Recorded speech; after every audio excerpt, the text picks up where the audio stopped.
just like Michelangelo into the blue on heavenly wings.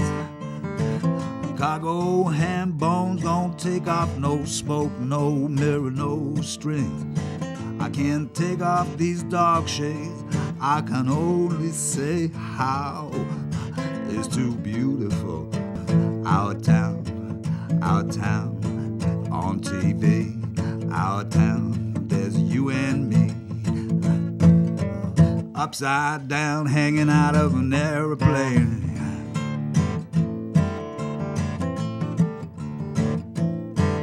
Welcome to our town. I'm your host, Larry Frost, and today we're at the Council of Aging. So let's take a look inside.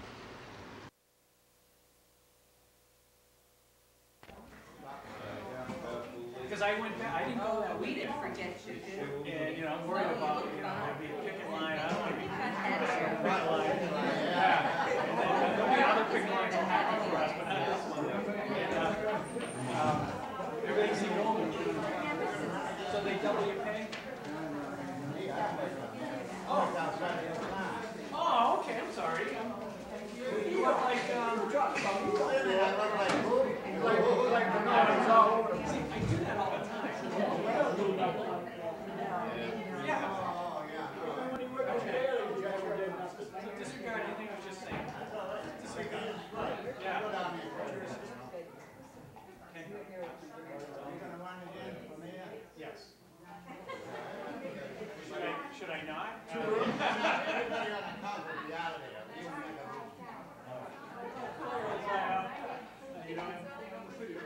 You know, okay, good.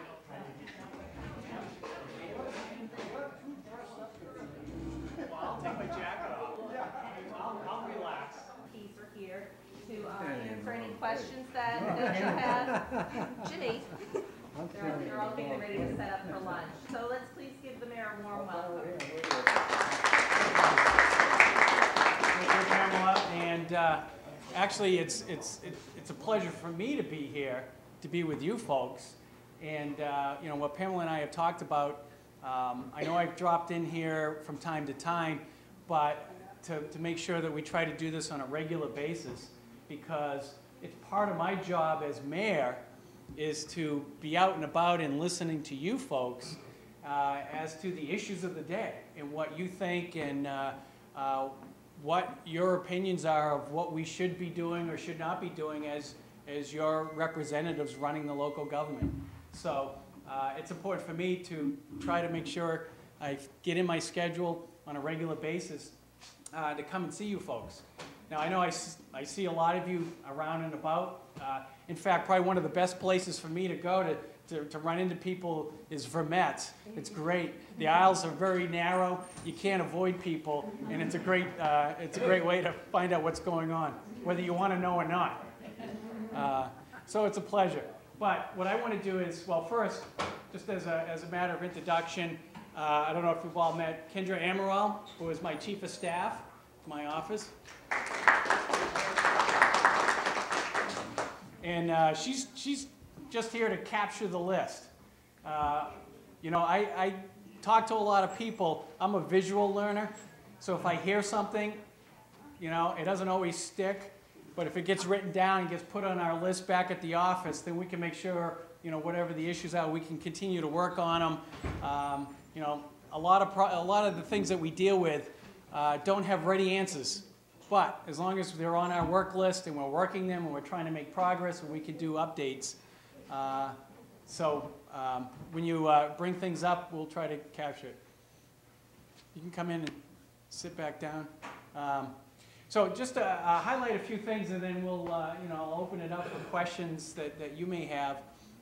One, we are in the middle of budget season, and it's always a challenge in municipal government, and it's been particularly challenging over the last several years because both the state government and the federal government, which have been a source of significant revenues to local government, have been pulling out. Basically, they keep mandating us to do certain things, but they stop sending us the money to do it. And then what happens is, you know, we're faced with a choice of paying for it ourselves through primarily property taxes are not doing the service. And one of the things that I've seen looking at all the services that we deliver, I don't think there's a frivolous service in the system. Other people may have an opinion about something else. You know, this is the most important thing that we do, and you know, plowing the streets is not that important. Why are we spending money on that? And some people say plowing the streets is the most important thing, and I don't care about police or fire or whatever. My job as the mayor is, for every service that we deliver, there are people out there who need that service, who want that service. And so my job is to do the balancing act to allocate the limited monies that we have to make sure that we deliver all the services as best we can. And so that's the challenge of doing the budget.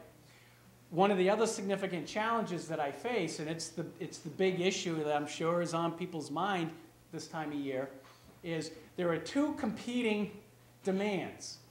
One is, as I like to put it, delivering excellent municipal services. In other words, doing the job of providing government services to you folks. And doing it in a way, I add the word excellent, meaning if we're going to do it, let's do it right and let's do it well. The other competing demand is controlling taxes, controlling our costs. And unfortunately, those are competing demands. And so what I believe is the job of the mayor and of the council is to sort through and find that right balance. And what I've often said, especially doing dealing with the school budget last year, and we're involved in that this year, when I'm trying to find that balance, what ends up happening is if everybody's equally dissatisfied, then I must have hit the right spot. You know, because again, there's competing demands, there are services that we perform, that there's somebody out there who wants and needs those services, and I'm trying to manage all of that. So it's a tough battle, and there's never a right or wrong answer. I bet if I was to ask throughout this whole room, some questions as which way to tilt the scales, I'd probably have as many opinions as I have people in the room. But it's my job to try to find that balance point and just do it the best I can. Some of the issues, particular, I think, to the folks here. One, we are still moving forward on the transportation building to be built. That's before the planning board. And what they're doing is the planning board is working on issues such as making sure there's crosswalks with lights, the sidewalks are sufficient or conducive to pedestrian traffic.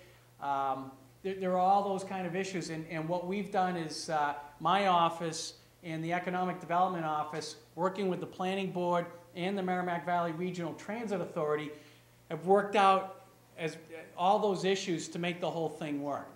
The one item that's holding up the project right now is getting a letter from the current landowner saying that he's allowing the Merrimack Valley Regional Transit Authority, that the intentions are that the land would be the control of the land would be turned over to the Transportation Authority.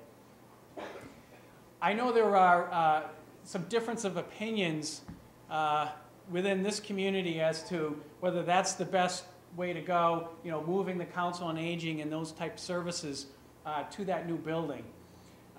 Here's my perspective on it, and you can tell me otherwise.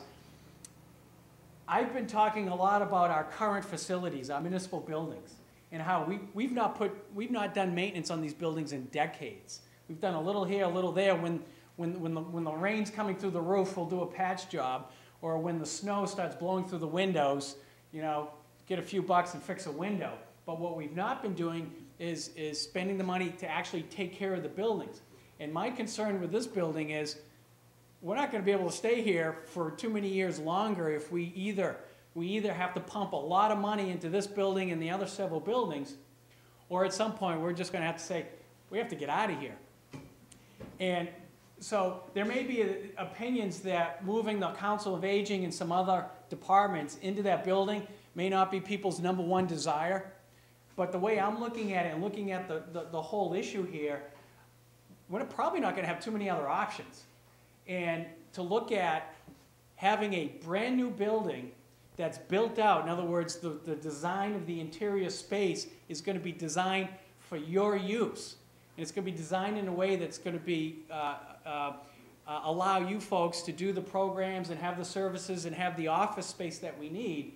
To me, that's a good deal. If we were in a perfect world, we had, Bill Gates came in and said, "What do you need? We'll do it." We'd build a brand new building right here in the back lot and do something different. But we don't have that capability. One of the ways that municipal government survives, and the way that we keep piling on the costs onto the property taxes, is to take advantage of other opportunities of other people spending their money and latching on to that. So this is a case where the Merrimack Valley Regional Transit Authority is going to be spending millions of dollars for a new building, and we're going to piggyback on them so that the cost is not going to be on us and on the taxpayers. And that's the way, for municipal government to survive and for us to keep our property taxes as low as possible, we have to take advantage of those opportunities. They're not always the perfect solution, but unless we can come up with the money to pay for it ourselves, and I don't see that happening, there's our best option. So, so again, I'm always interested in feedback on that. One of the other issues that we're dealing with, and I know you've been reading about in the papers, is dealing with the shortfalls in the public safety and the fire and the police budgets. And actually the council has gone ahead and taken care of the fire department. They've approved the transfers of money in order to cover the shortages, but they've not yet dealt with the police department. And I'm concerned about that.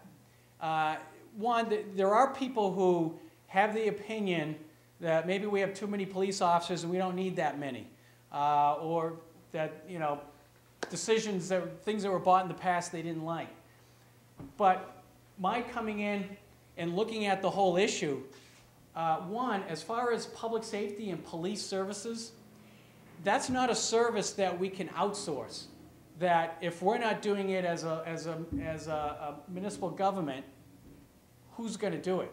I mean, I guess I could say, okay, folks, call up ADT and the other alarm services, and that's the solution because we're gonna have less cops out there. To me, that's not a viable option. Looking at and I've traveled around municipal government over the last 10, 12 years that I've been in this line of work, and I've dealt with other police departments and other jobs, and I would say this is probably one of the best managed departments that I've seen, both just as a municipal department but also as a police department. And there are people who want to compare the cost of police services in Amesbury to whatever other city or town in Massachusetts they feel like comparing to. But it's never apples to apples when you do the comparisons. There are issues that we're dealing with here in Amesbury from a police perspective that are unique to Amesbury or unique to the Merrimack Valley that are not, in other parts of the city, other parts of the state. Let me raise one example. One of the towns that one of the councilors wanted to compare us to was Foxborough. Why is Foxborough spending, I don't know, it was like $2 million and we're spending $3 million for our police? Well, when you look at it, Foxborough Police Station is in the basement of their town hall. So they don't have the facility costs that are in our police budget to pay for the building. It's just under the town budget. So all of a sudden now, wait a minute, that's not a fair comparison. When you look at the salaries, there's a difference in salaries, but what happens is Foxborough has Foxborough Stadium. Guess where they make most of their money? It's paid for not by the taxpayers, but because they have the benefit of a giant stadium with the big football games, that's how they cover their police costs. And so when there's not a football game, how many football games a year do they play at home, the Patriots? 8, 10 times. So 8 to 10 weekends a year. They make a ton of money that helps maintain a level of police for the rest of the year. And so when you start doing comparisons, the question we should be asking is, what are our needs to protect the citizens of Amesbury, and what's the best way to do that? And that ought to be how we make the decisions. That's how I try to make decisions on those type issues. If another community is spending more or less, you know, it's good to take a look to see what they're doing. Maybe they're doing some things better than us and we need to copy them. Maybe we're doing things better than they are. Another comparison on that issue, and I'll get off this, is that there's a big difference if your house is broken into. In a lot of police departments in other towns, all they have the capacity to do is fill out the paperwork, hand it to you so you can send it to your insurance company to get your insurance claim. That's the end of the job. In Amesbury, the advantage we have folks who are policemen who are trained in investigations, and you see the van out behind the building. It's like the CSI lab. What they're able to do is actually go out, do fingerprinting, do investigations, and go after the people who are breaking in. Because what happens is Amesbury has gained the reputation among those who do this stuff for a living, you know, breaking into homes and whatever. Amesbury has the reputation of, don't come to Amesbury, because the cops are going to come after you and they're going to keep going and going and going until they get you. There are plenty of other communities that are easier targets that you can get in, get out, and you know, it's going to be paperwork and that's it. So what we have to question is, what do you want for a level of service to protect your homes and protect all of you? All I'm asking for is the we're asking for $190,000 in order to bring it back to what was the original intentions of the council to fund. And so, anyways, I think that's, you know, talking to folks, feeling safe in your community is important to feeling good about your community. And so that's an issue that I think is really important. What else is on your mind? Deteriorations of the neighborhoods. Deterioration of the neighborhoods in what way? Streets, sidewalks. Yep. And again, what you see is, you know, in reference to the conditions of the roads and the sidewalks, you know, the potholes and in the cracks. That's a frustration for me. That's a frustration for the folks in Public Works. What happens, again, I talk about how the state used to fund a lot more money to what we call Chapter 90, which is the state program for cities and towns for roads and sidewalks. That money's been cut over the last several years, so there's less of it. In addition, because of the other cuts in other areas like engineering work, what ends up happening is cities and towns start relying on that money to do engineering work or to do other sort of spot repairs. What we're trying to do for this year with the capital improvement plan is to break that cycle. What I want to be able to do is all of this Chapter 90 money is dedicated to the streets and the sidewalks and basically increase the amount of work that we've been doing on that. And the way I have to do that is I have to find some money to do the other things, like the engineering work on different projects, and not rely on the money we use to pay for the roads and sidewalks. You know, one person who's probably as frustrated as anybody in here is the Public Works Director, because every year he puts together a plan to do a number of streets, a whole number of sidewalks. And because the Public Works Department is a fairly large department money-wise and staffing-wise, what happens is, you know, when there's cuts in other areas, or one of the big areas, when the snow and ice account goes way over budget, guess where you have to go to get the money? You hit Public Works, you know, you hit the big departments. And what I'm trying to do with our capital plan is to break that cycle is to have a capital plan to invest in our infrastructure, in our roads and sidewalks, get that job done, but still have the ability to do other services like what we're calling health and human services functions, so that we can do those too. And do it in a way that's responsible financially, so that we're not creating any huge increases in the taxes.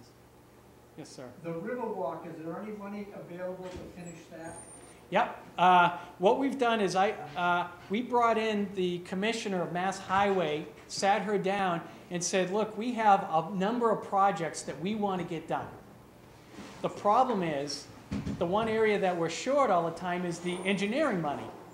And again, what we've been doing with engineering money is stealing it from road repairs and sidewalk repairs to do the engineering work so that we can then move forward on these projects. So for the Riverwalk, what we've asked permission to do from the Mass Highway Commissioner is there's monies called entitlement monies, which are used for enhancements to a project at the end of a project, which is on this project is 2 or 3 years out, is to take that money, use it up front to pay for the engineering, because once we're responsible for the engineering costs, once the engineering part is done, the state's going to pay for the construction. And then if the money that we've used for engineering is 2 or 3 years down the road, then we can plan for that, and we can put into our capital plan 2 or 3 years out to backfill that. What it will do is it'll allow the Riverwalk project to actually move forward. In addition to that project, doing the same thing is Elm Street, all the way from Route 110, all the way to Market Square. Mass Highway wants to give us that road. They want to turn it over to us. And before they turn it over to us, they're going to fully reconstruct the road and the sidewalks, the whole length, on their dime. And so the holdup on that one is they're not going to do that work until we replace some of the water pipes under the ground, because we've got some pipes in the ground that are too small and they're old. And the last thing you want to do when you do a complete road reconstruction is 6 months later have to dig it up to replace water pipes. So what we've committed to Mass Highway is we are going to include in our capital plan next year money from the water and sewer accounts to do those repairs under the ground. And now Mass Highway is scheduling to do Elm Street. Now to tie that project, that will impact the transportation building, because now Mass Highway is going to reconstruct that whole area. Now we can ask them to design it in a way that helps pedestrians coming and going from the new building to make it safer and easier for people to walk around that whole area. So what I'm always trying to do is tie a problem over here with a problem over here, connect the two together and create a solution. And that's an example of a solution. Any chance of plowing the Riverwalk? Yeah, I know I've gotten calls. Yeah. And I've been asked about that. I would say, unfortunately, right now, we can't. And the reason I'm saying that is I'm also getting a lot of calls right now because of the sidewalks, the roads. One, our equipment that we're using, the plowing, the sidewalks, and the roads, is 20, 30 years old. Again, we've not been doing reinvestment in our equipment to make sure that it stays usable. And what's happening, especially with these last 2 storms, were very wet snow, and then with the cold that followed behind it, it turned it into cement. So with 30-year-old snow blowers and plows, it's just wreaking havoc. Our equipment's been breaking down like you wouldn't believe. And we're spending, just for our staff, they spend almost as much time in the shop welding the equipment back together as they do out plowing. And so what happens is, as far as snow, when we have snowstorms, you got to do it by a priority system. Number 1 priority, make sure our public safety folks can get out and respond to emergencies. In other words, can our fire trucks and our police cruisers get out the door and get to your house if you need them? Is it possible to have people shovel in front of that property or some towns are making them? The question, in case it doesn't pick up, to make it possible that it's a requirement to shovel your sidewalks, it already is. you're actually, the citizens and the businesses of Amesbury are actually required to do your own sidewalks, and I think it's punishable up to $150. It's like 50 the first time, 100, it rises up. I'd rather do an education program and let people know about it. I'll be doing a press conference this afternoon, which will be on cable, to talk about that, to make people realize they need to get out and do their sidewalks. That's the requirement before we issue tickets. Yes. Let me hang up by the microphone here. Larry, you're picking me up okay? Good. The question is relative to all the potential layoffs in the school system and what's going on with the school budget. There's a hearing tonight, and there are no decisions being made tonight. There are no votes being taken on the budget tonight. I know a lot of folks in town are concerned that these decisions are going to be made much too quickly. They're not. This is the part where there's an open hearing of the Finance Committee of the schools to get input before the Finance Committee makes the recommendations to the full school committee. And then the full school committee will vote. As I talked about, delivering excellent municipal services and controlling costs is two competing interests. It applies here to the school system. My best guess right now on the amount of new revenue that we have for the town, it's going to come out somewhere between 1.7 and $2 million, somewhere in there, of new money compared from last year to this year. What I have to do is divvy that money up between how much money goes to the schools, and how much stays with the town. Can you guys hear me okay over the rustling of the papers? Okay. I've always been accused of having a big mouth, and it pays off, right? So here's what's happening is I've told the school system, out of all that money, we're looking at new money for the school system is somewhere between $1.2 and $1.5 million. The challenge is the special education accounts, which are mandatory, which we have to spend the money on. There's no choice on that. The cost increase on that is somewhere around $1.8 million. In other words, the new money I have available for everything is less than what the special education costs are within the school system. So we have a choice. We could always raise the taxes by a huge jump by another, we could go another $900,000 right now. But then, again, the interest of people trying to keep the taxes down, you know, that I'll be listening to that noise. And again, it's trying to find that balance point. So what we're doing in the school system, and they did a great job last year, is you sit down, you say, this is how much we have to work with. Let's start making decisions to deliver the best education services we can within those means. And what that means is there's some tough choices to be made. One of the choices that are being looked at is going from the neighborhood schools, where in the elementary level, the town is divided between the two elementary schools, grade K through 4, and changing it, much like Nibbyport's going through and other communities going through, of bringing all the first and second graders into one school, and then kindergarten and third and fourth into another school. And what that allows is there are some, because of the number of enrollments in each grade, there are some advantages to pooling like all the first graders in one building, because you can bring all the teachers into one building. And basically, as far as layoffs, a lot of it's not necessarily going to be layoffs. They're going to be layoffs, but a lot of them are going to be attrition, meaning people that are going to retire anyways and just not be replaced. Tonight, we'll learn a little bit more detail as to what those numbers are. The whole issue is these are tough choices to make. Nobody, anybody on the school committee and somebody in my position, we don't like having to make those choices where either option is not going to make people happy, but that's our job, is to make those decisions and to do it as honestly, as open, and as fairly as we can. Yes, ma'am. I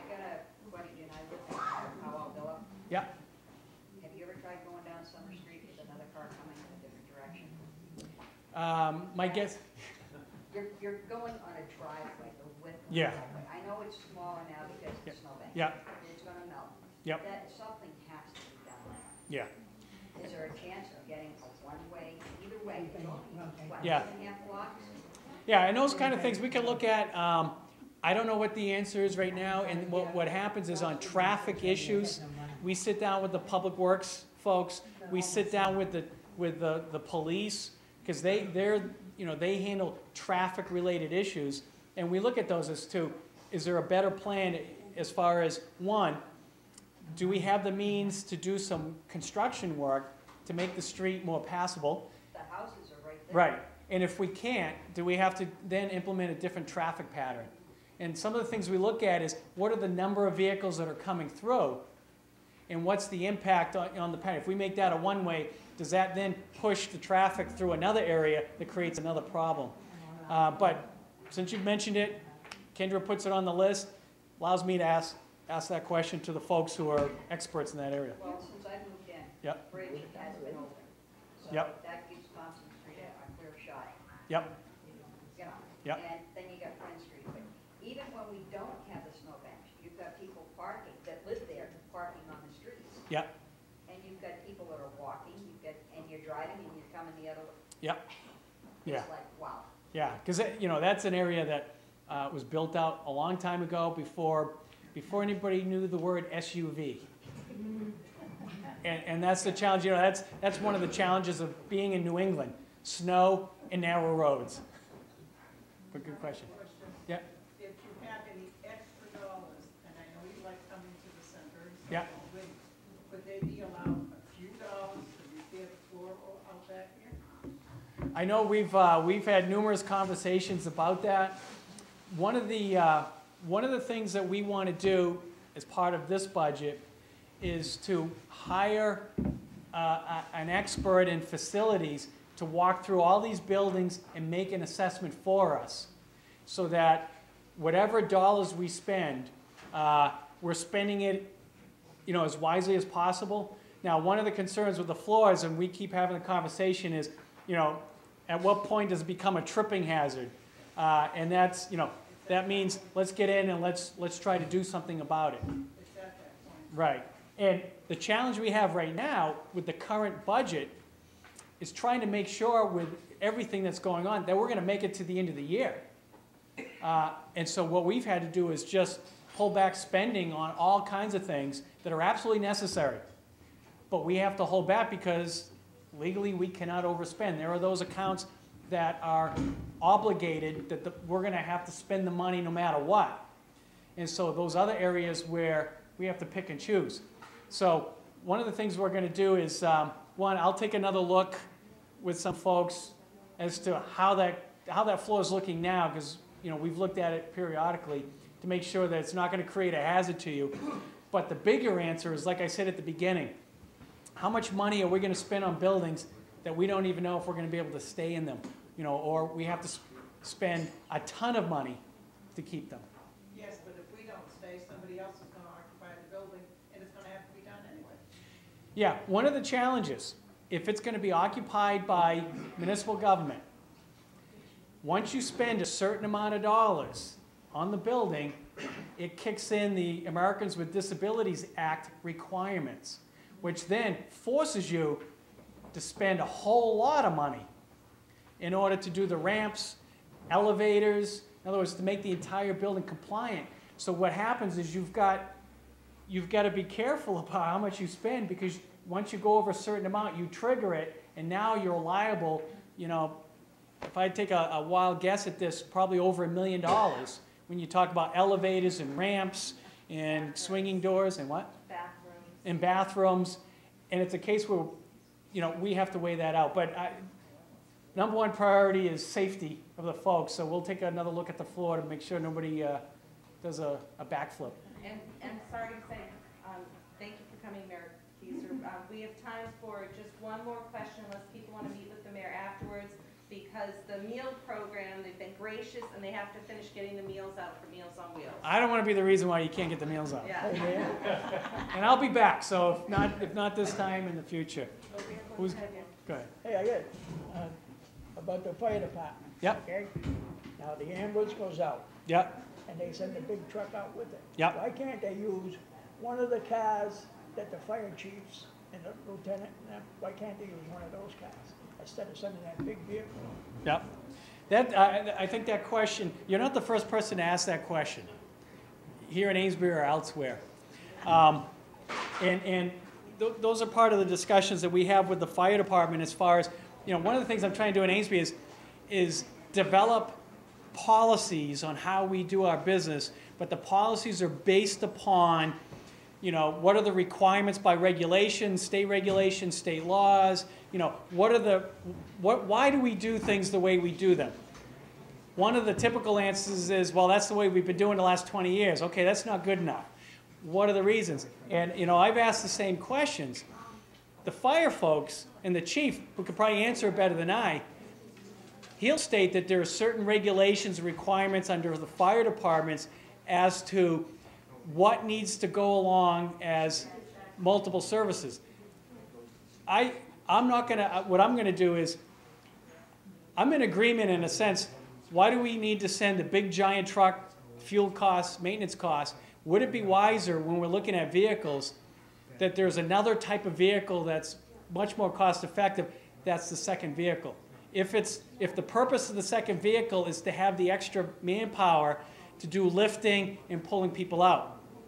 Part of what the fire department will say is, a lot of times when they get a call for an emergency, they don't have the detailed information to really know what's happening, so they want to have people there to respond, and that if they get there and it's somebody who's fallen down and gotten hurt and the ambulance is going to take care of it, the other vehicle goes back and gets in the barn and is on call.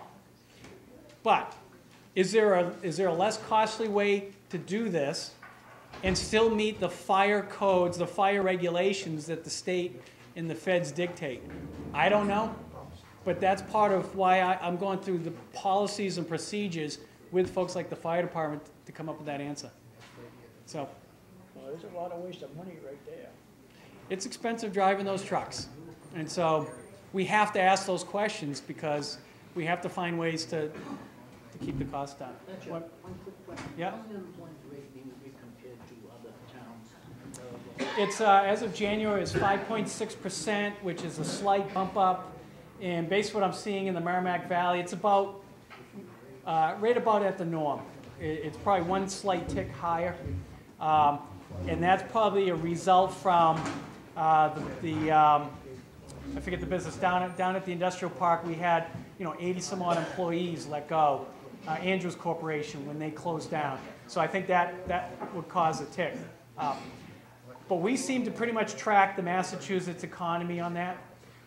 One of the things that I've done is I have convened, here in Amesbury a week ago, we convened the first ever meeting of the Merrimack Valley Mayors Coalition. I got the other 5 mayors in the Merrimack Valley. We all got together and we said, let's work together as a coalition. And one of the things that we're going to be able to do is work with the Merrimack Valley Workforce Investment Council. Basically, they look at those kind of issues as employment throughout the Merrimack Valley, working with the Merrimack Valley Economic Development Council. So what we're doing as mayors, getting together and say, how can we start addressing some of these regional problems? There are problems, I mean, it's a problem for Amesbury, it's a problem for Newburyport, for Haverhill, for Lawrence, Lowell. But if we start working together, now we have a better chance at fighting that. So the short answer is we're tracking Merrimack Valley, and we're at 5.6% as of January. Thank you. Okay. I'll be back. Big ball.